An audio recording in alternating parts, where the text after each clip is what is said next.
Halo sobatku, selamat datang di channel Sobat Movie. Tempatnya review film paling asik dan menarik buat sobatku semua. Yang baru gabung, silahkan klik tombol subscribe ya dan nyalakan loncengnya, supaya kalian tidak ketinggalan film-film seru yang Mimin upload. Oke, gak usah berlama-lama lagi, langsung aja kita ke reviewnya. Gasken sob.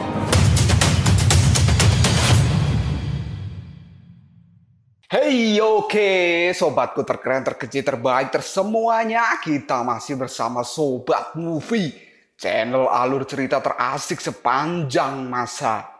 Oke, kita lanjut bahas chapter 67. Nggak usah cacicot banyak bacot, kita langsung masuk aja ke pembahasan. Aura dari kakek naga kini menimbulkan tekanan kuat yang membuat semua orang menjadi terpental. Bisu Tong pun kemudian berkata bahwa menurut Aoswee, naga purba ini bisa memanipulasi listrik, tapi sekarang dia juga bisa memanipulasi angin. Jadi biksu pun membuat kesimpulan bahwa naga purba ini bisa memanipulasi semua elemen.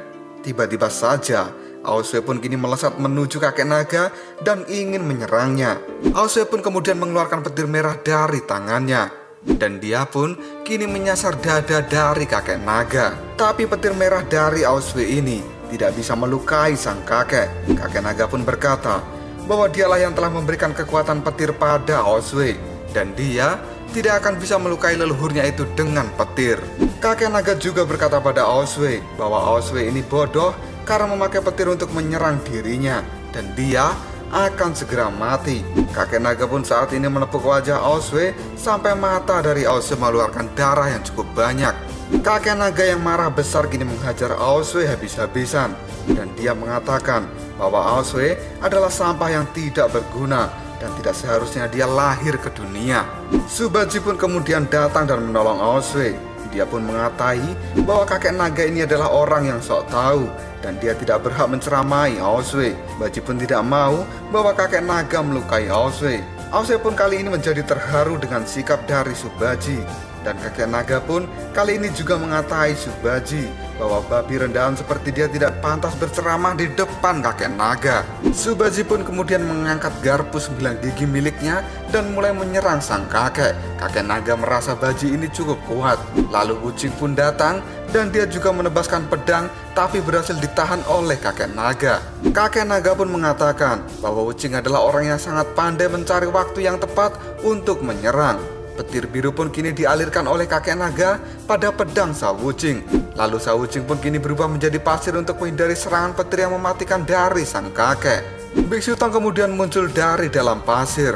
Dirinya kemudian mengatakan bahwa naga yang memandang rendah orang lain akan segera terjatuh. Kemudian Biksu Tong pun mengeluarkan pukulan pakuitonya pada perut kakek naga dengan keras. Pukulan yang dikeluarkan oleh Biksu Tong membuat kakek naga kini terlempar cukup jauh. Bailang dan Xiaoyu kini merasa bahwa angin kencang itu sekarang telah berhenti. Xiaoyu kemudian mengatakan bahwa kakek naga itu adalah orang yang cukup kuat, dan Bailang pun menjawabnya, ketika mereka bersama dengan Biksu Tong, maka sang biksu akan memiliki solusi tentang hal itu. Tiba-tiba saja kini Bailang menjadi terkejut karena dia merasakan ada sesuatu yang datang dari balik pohon. Dan benar saja, kini ada sesuatu yang mengintai mereka. Xiaoyu kemudian bertanya, apa itu? Aoswee pun merasa kesakitan karena serangan dari kakek naga. Dia pun kemudian bangkit dan melihat monster jurang yang telah muncul, dan ini akan memperburuk situasi. Wuching dan Baji kali ini meningkatkan kewaspadaannya. Ternyata sesuatu yang mengintai mereka itu adalah monster jurang yang disebut juga dengan monster dari neraka. Mereka berkeliaran di dunia manusia dan juga alam baka. Mereka tidak mempunyai pikiran dan hanya nafsu akan darah dan juga kebencian. Mereka sangat takut dengan matahari dan akan keluar ketika malam hari. Bailang pun kini berteriak pada Biksu Tong bahwa ada yang datang pada mereka. Biksu Tong pun menjawab bahwa itu adalah monster dari neraka yang datang jika mencium darah. Dan monster dari neraka ini dengan cepat menyerang mereka semua. Bailang pun dengan sigap menghadang monster neraka, tapi mereka kali ini muncul dari segala arah dan mengepung tim Biksu Tong. Kakek naga pun saat ini tertawa dan mengatakan bahwa ini akan menjadi akhir dari tim Biksu Tong. Kakek naga pun mengeluh karena bertemu dengan manusia yang berisik dan kotor. Ditambah lagi datang monster yang buruk rupa yang membuat dia merasa tidak level ada di tempat ini. Biksu Tong lalu menyuruh kakek naga untuk pergi saja dari tempat ini. Lalu kakek naga mengatakan bahwa dia tidak ingin pergi sebelum melakukan sesuatu. Dia pun kemudian melesat dengan cepat, membuat Baji menjadi waspada, dan Wuching berkata bahwa jiwa naga milik sang kakek kini telah meningkat dan dipenuhi dengan kekuatan. Kakek naga pun kini melayang di udara, dan keluarlah bola listrik berwarna biru yang sangat besar.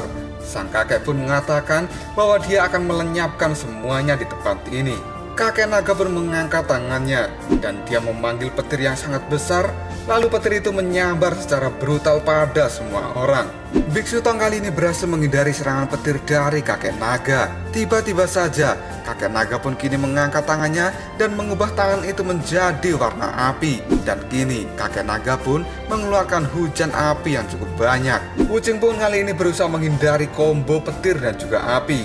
Dan Baji merasakan bahwa apinya sangat panas. Dia pun mengatakan bahwa api ini bisa membuat dirinya menjadi babi panggang. Kakek naga pun lalu tertawa melihat semua orang sengsara dalam serangannya. Kakek naga lalu mengatakan pada semua orang bahwa dia akan mengubah mereka semua menjadi abu. Biksu Tong kali ini terus berlari menghindari hujan api dari kakek naga. Dan kemudian sang biksu pun berteriak memanggil nama Sa Wuching. Wuching yang mendengar panggilan dari gurunya, dia pun segera melesat dan kemudian memanggil badai pasir. Badai pasir dari Sa Wuching kali ini menghantam bola biru dari kakek naga. Kakek naga pun menjadi terkejut dan mengatakan bahwa serangan pasir ini cukup kuat, dan pasir dari Sa Wuching juga bisa memadamkan hujan api dari sang kakek. Subaji tiba-tiba saja berteriak dan dia akan segera mengamuk. Subaji pun kemudian berlari ke arah kakek naga, dan kakek naga pun mengeluarkan api yang membakar Subaji. Tapi Subaji masih berhasil menahan serangan api dari kakek naga menggunakan garpu 9 gigi miliknya. Baji pun kali ini merasa sangat kepanasan, dan kakek naga tersenyum ke arah Subaji. Dia mengatakan Subaji akan segera matang. Tiba-tiba saja Biksu Tong pun kini muncul dari belakang Subaji, dan sang biksu pun kini melompat ke arah kakek naga dengan kepalan tangan yang siap memukul sang kakek. Kakek naga pun lalu mengeluarkan sambaran petir dan dia pun menjadi terkejut karena ternyata petir dari kakek naga ini tidak bisa mengenai Biksu Tong. Karena pada saat ini Aoswee pun muncul dan melindungi sang biksu, dan dia berhasil menahan serangan petir dari kakek naga. Aoswee yang sudah sangat marah, dia pun akan bekerja sama dengan Biksu Tong. Dan biksu saat ini sudah menemukan titik lemah dari kakek naga. Dia pun kemudian mengeluarkan pukulan paku itu secara bertubi-tubi dan berhasil memukul kakek naga dengan cukup keras. Pukulan terakhir yang dilayangkan oleh Biksu Tong berhasil mengenai mata dari kakek naga. Dan sekarang kakek naga pun terlempar akibat pukulan yang dilayangkan oleh Biksu Tong, dan dia pun menabrak tebing sampai hancur. Semua orang kini menjadi senang atas keberhasilan kerjasama antara Biksu Tong dengan Aoswee. Aoswee kemudian berubah kembali ke wujud manusianya karena dia sudah sangat kelelahan. Aoswee kemudian memandang ke arah Biksu Tong dan berkata bahwa kita telah berhasil. Biksu Tong pun kini masih terdiam. Dan tiba-tiba saja sang biksu mengangkat kepalanya dan berteriak pada Aoswee untuk berhati-hati. Dan kini Aoswee pun menjadi kaget karena serangan kuat tiba-tiba muncul dari belakangnya dan mengenai lengan kirinya. Biksu dan semuanya kini menjadi terkejut karena lengan kiri Aoswee sudah hancur menjadi es. Dia kemudian berteriak bahwa tubuhnya sudah terpotong setengah. Aoswee yang sudah sangat kesakitan, dia pun kini menjadi ambruk. Kakek naga pun lalu muncul di hadapan dari Aoswee dan mengatakan luka dari Aoswee ini masih tertutup es dan dia akan menderita sampai mati. Ini adalah hukuman dari kakek naga karena Aoswee berani mengkhianatinya. Kakek naga lalu mengatakan bahwa dia memiliki kekuatan dari langit dan pukulan dari manusia biasa itu tidak akan bisa membuatnya terluka. Kakek naga pun berencana untuk membuat mereka semua putus asa, dan kemudian sang kakek akan membunuh semuanya. Dan hal ini akan dimulai dari Aoswee. Lalu apakah yang akan terjadi selanjutnya? Bagaimanakah nasib Aoswee dan juga tim Biksu Tong yang lain? Apakah mereka akan benar-benar dibunuh oleh kakek naga ini? Jika kalian penasaran, tunggu aja jawabannya di next video. Koprol Sob. Tetap stay di channel Sobat Movie dan jangan lupa klik subscribe, like, dan share ke teman-temanmu agar channel ini dapat berkembang dan menghibur kalian semua. See you next tomorrow. Bye-bye.